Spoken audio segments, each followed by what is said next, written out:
Welcome, everyone. I am Adeshewa Josh, and this is Africa Matters. This week, we begin in Nigeria, where people are still in shock after gunmen opened fire and detonated explosives at a Catholic church, killing dozens of worshippers, including children.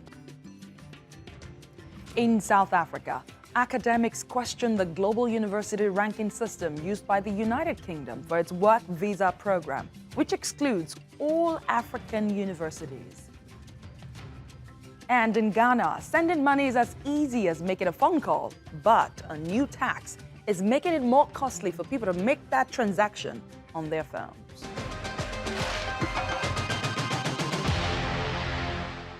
Residents of Nigeria's southwestern town of Owo in Ondo State are still mourning over an attack on a Catholic church that left dozens of people dead, including several children. Police say some of the gunmen disguised themselves as congregants to gain access into the church before detonating several improvised explosive devices and shooting indiscriminately at worshippers. Officials say the police have recovered one of the vehicles used by 5 suspected attackers and an undetonated explosive device. No group has claimed responsibility for the attack, and the motive of the attack remains unknown. The terror group Boko Haram often targets churches in northeastern Nigeria, but similar attacks are rare in southern Nigeria. Some survivors had this to say. I ran back to the church and saw my 2 children, and we brought them down here to Federal Medical Center. And I saw also so many people who are wounded and dead. When she wanted to run away, the road blocked. So that is where they met her and they shoot her on the head. I miss her seriously, both physical and how he helped me, domestic work and in my workplace, so that we'll be able to train the family. I miss her seriously. President Muhammadu Buhari, other government officials, the UN and Pope Francis have all condemned the attack. Buhari says Nigeria will never succumb to the dictates of those he describes as evil and wicked. Nigeria's Vice President Yemi Osinbajo visited the church a day after the attack happened. Time for us to reflect, deeply on, the questions of our relationships with each other. I think that one of the things that's happened here, first we see how the community has come together and how people from everywhere around the country have condemned this abominable act. Everyone, north, south, everybody has condemned this, and this is a sore in the hearts of every Nigerian. Women have marched in Owo to protest against the church attack and vowed to take revenge. Nigeria declared 7 days of national mourning and ordered flags to be flown at half-staff at all public buildings in honor of the victims. Authorities have deployed more security forces, but residents and local leaders say they fear the violence could escalate. Now let's hear more from Oyewole Simon Oginni. He's a Nigerian security analyst at Bonn University. He joins me from Lagos. Thank you so much for making up time to speak to Africa Matters. Southern Nigeria has recently seen a rise in kidnapping for ransom. But an attack on a church in the region comes as a surprise to many. Why do you think the church was targeted? Yes, I would say that attack on church is not a new thing. It's been occurring over and over. And I will first speak on the location. I think it has much more to do to the location rather than its church itself. Because the attacks happen because that's a convergence of people where a lot of people stay. And then that this sort of premeditated attacks has relation to religious coloration in order to, escalate the conflict and to zoom it beyond that measure. So what I would say is, yes, the location far matters because of the state government, which is the hometown of the Governor, His Excellency Akeredolu, because is the chairman of the Southwest Forum and very focal on the herdsmen crisis, and they need to contain their activities in the southwest region. So I think this much more has relation to that than the church itself, although the Catholic being vocal on the issue of kidnapping, because it's also happened much recently, also had a link to being church being subject of attack frequently. I think that's what I would say. Oh, Mr. Oginni, you've said like so many things I'd like to take you back to. First of all, you said attack on churches is not uncommon in the region. Can you explain what you mean by that? Okay, what I mean by the, attack on churches, not only in the region, I'm talking about Nigeria as a country. Okay. Okay, attack on churches in Southwest is a new phenomenon that has never happened. Right, which is why I asked the question, why do you think it is happening now? And you said it has to do, you say it has to do with the state governor himself, who is the chairman of the Southwestern Forum, who has also been vocal against the herdsman crisis. Can you shed a little bit more light? Because the timing of the attack is also something a lot of analysts are pointing out to. Yeah, in the last 2 years, Amoteku emerged as a sort of paramilitary or police, which fight against intrusion of S-men as it becomes phenomenal in Southwest. I mean, this is a broad problem, but I want to be focused right now. So what happened is Amoteku can you explain to our viewers what Amoteku is? I know what Amoteku is, but can you explain what Amoteku is? Yeah, Amoteku is more or less like a regional security outfit backed by law. Now it's backed by law, of course, which safeguard the forests against intrusion of illegal herdsmen who move into farm, destroy farm, kill people, abduct people, and use the cattle to destroy some of the farm and they output. were formed precisely because such attacks became very common, right? In the state. Yes. Okay, go on. This is a reaction to that. So, and Avo Akeredolu, being the Ondo governor, actually has been very vocal on this. He has been the lead who has been advocating, for this sort of ranching to take place to modernize this system of herdsmen practices and cattle rearing across the country. So his voice being heard every time actually poses threat to herdsmen, some of which also become criminal, as a result of these activities. Before I let you go, what impact, if any, is this incident likely to have on how southern Nigeria votes in the elections next year? Yeah, that's a very interesting question. First, as you know, that the ruling party just had their election, and immediately when the Ahmed Tinubu, that's the former governor of Lagos State, was declared a winner, you know what followed? The people who have been kidnapped for some time during the train attack was just released. So this is a very interesting thing that we also have to think about. I think it's much more on the political situation at the moment, and it's going to affect how the southern, especially the southwest, will vote, especially for the ruling party, which some have considered as a failure, I want to say. So it will actually make people to increase this sentiment that the state cannot secure, and they will not want to continue to vote for the same party. So this is one of the implications. Thank you so much. Oyewole Simon Oginni, a Nigerian security analyst at Bonn University. Thank you so much for your thoughts on this topic. Yeah, well, thank you. We have more stories coming up for you here on Africa Matters, including... I am Isaac Kaleji in Accra, finding out how a new tax on electronic transactions is affecting businesses and individuals. I'm Ntshepeng Mutema at one of South Africa's leading universities, and I'll tell you how academics and graduates are questioning the global university ranking systems being used by the UK for a new visa program.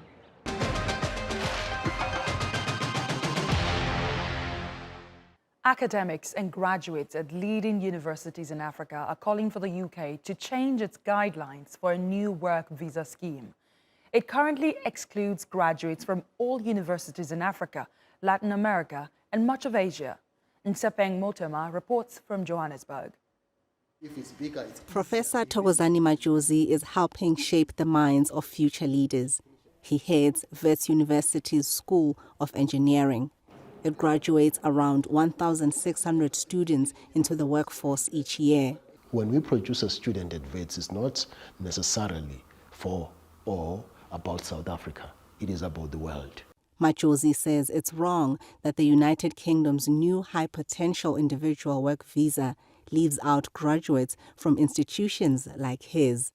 The UK recently launched the visa scheme, aiming to attract highly skilled overseas talent, but it's only open to those with degrees from the top 50 ranked universities in the world. Universities in Africa, Latin America, and much of Asia are not on that list. Majozi says there should be a push to reverse this policy because academic rankings can produce a skewed idea of what constitutes quality in higher education. There are nuances that come with the rankings of the universities.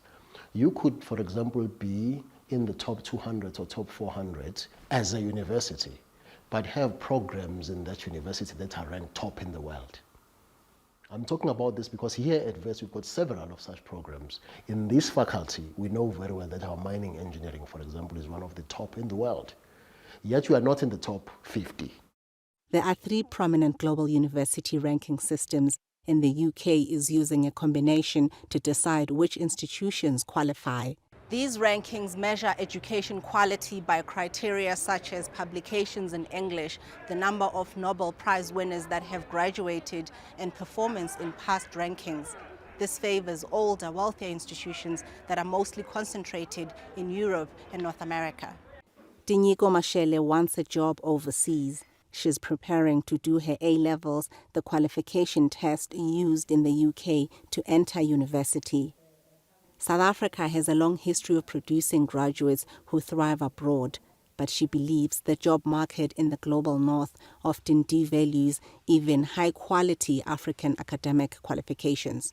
She hopes she will stand a better chance competing with the British University diploma and will be able to avoid South Africa's rising joblessness.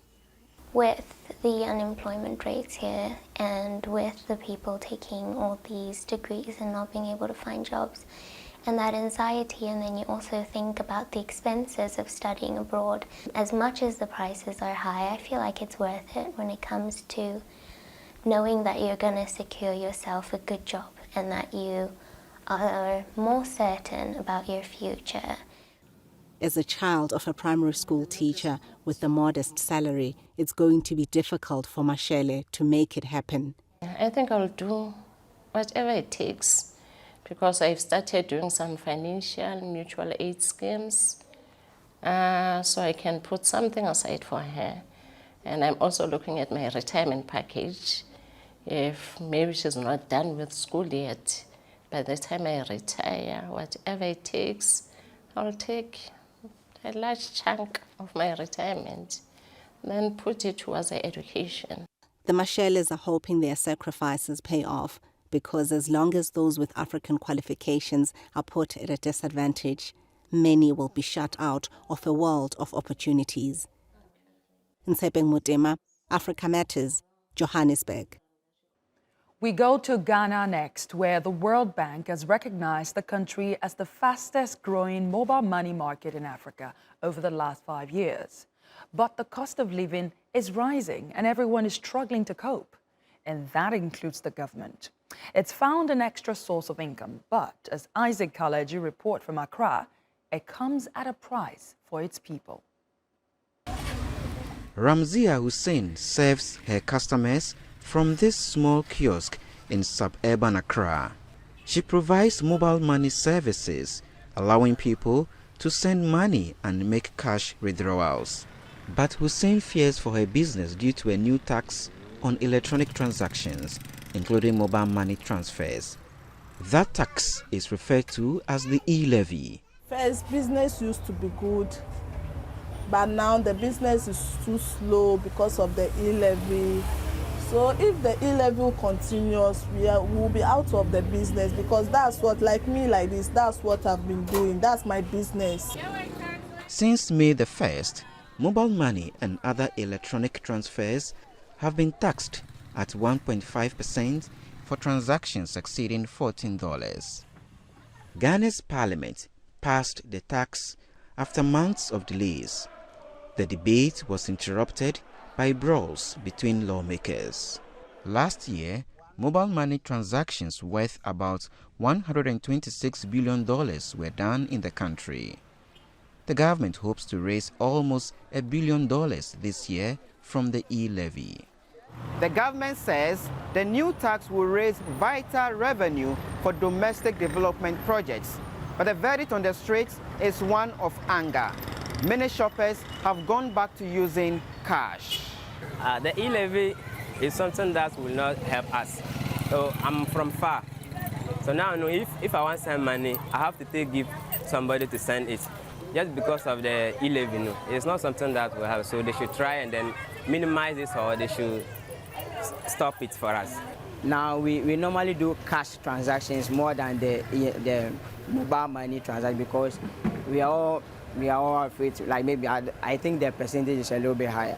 So for me to go, for them to take that percentage, I'd rather resort to cash, do cash transactions. Some analysts say the public anxiety is legitimate. They fear it could derail efforts to digitalize the Ghanaian economy. And what it means is that it will affect the economy going cashless.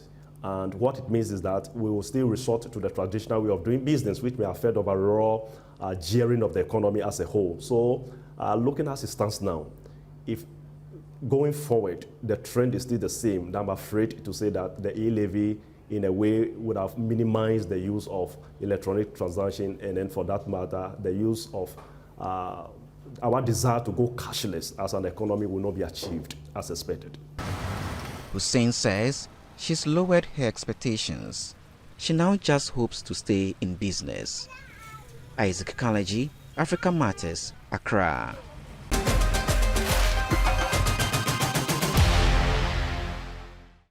You're watching Africa Matters, and here is a roundup of other stories making news across the continent. Newly elected Somali President Hassan Sheikh Mahmoud has been inaugurated in Mogadishu under tight security. His government faces increasing attacks by the terror group Al-Shabaab, rising food inflation, and the worst drought in 4 decades. The UN says the drought has left the country on the brink of mass starvation. More than 7 million Somalis, or close to 50% of the population, don't have enough food to eat on a daily basis. And Belgium's King Philippe says he deeply regrets the exploitation, racism, and acts of violence during his country's colonial rule of the Democratic Republic of the Congo. But he again stopped short of formally apologizing. Some Congolese were hoping he would do it during his first visit to the Congo since taking the throne in 2013. Historians estimate that killing, famine, and disease killed up to 10 million Congolese during just the first 23 years of Belgium's colonial rule. Philippe also returned a traditional mask as a goodwill gesture.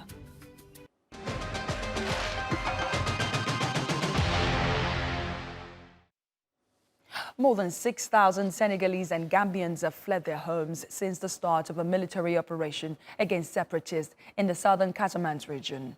Most of the displaced people have taken refuge in Gambia as the fighting continues. Several rebels and at least 1 soldier have been killed since the offensive of the separatist movement of Democratic Forces of Casamance started in mid-March, ending a truce that had been in place since 2014. Shoaib Hassan has the latest. Modu Baji says he and his family fled from their home in Senegal in the middle of the night. As we were running here, we saw bullets flying past. People were falling. We could see the bullets falling on the ground a few meters away. When we got here, some people went to hospital because of the trauma. That was 2 months ago, as rebels and soldiers fought a pitched battle near Badzi's village in the country's troubled Casamance region. The Casamance region is located in southern Senegal, close to the border with Gambia. Separatist groups first emerged here in the late 1970s, protesting against the central government's takeover of economic resources.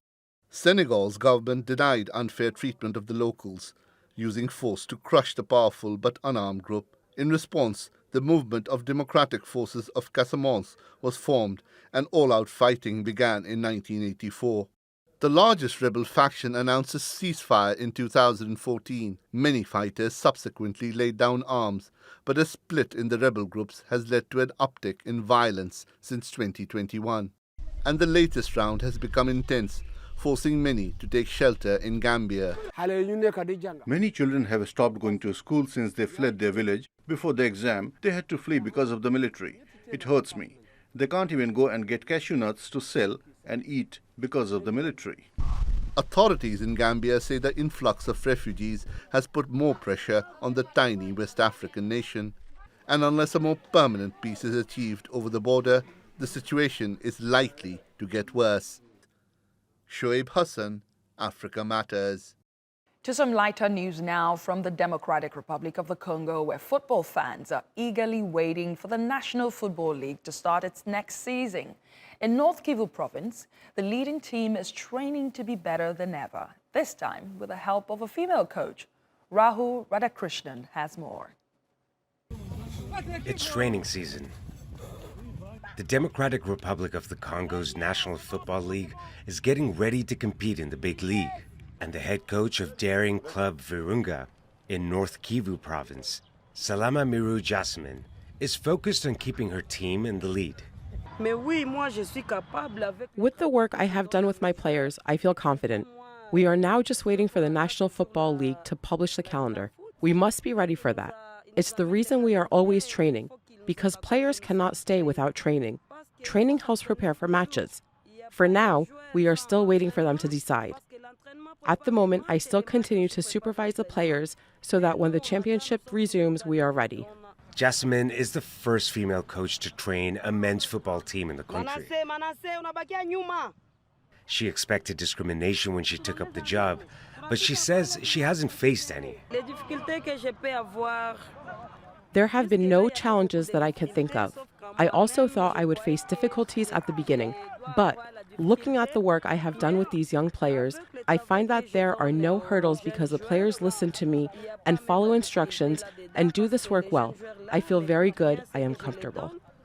Congo's constitution asserts the country's commitment to gender equality. Jasmine's team says being led by a female coach is a source of pride. It's a big pleasure because I think it's the first time, not just in Goma, this town, but in all of the country.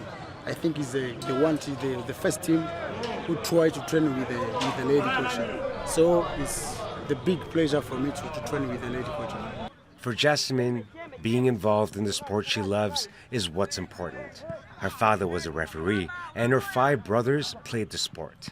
She started as an intern at the club and worked her way up. As coach, she hopes not only to take her team to the championship, but also to inspire more women to take up leading roles in the country. Rahul Radhakrishnan, Africa Matters. This week, we explore Swakopmund, a seaside resort on the Namibian coast. Many people there speak German, and the city boasts the biggest private museum in Namibia. Let's take a closer look.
And that's our show this week. Please share your thoughts and suggestions about the stories you've seen on this episode or ideas on what you would like us to cover on Twitter using the hashtag #AfricaMatters.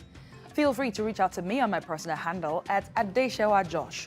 You can watch this episode and more on YouTube. Just search Africa Matters TRT World. Like, comment, and share. Thanks a lot for watching, and I will see you next week.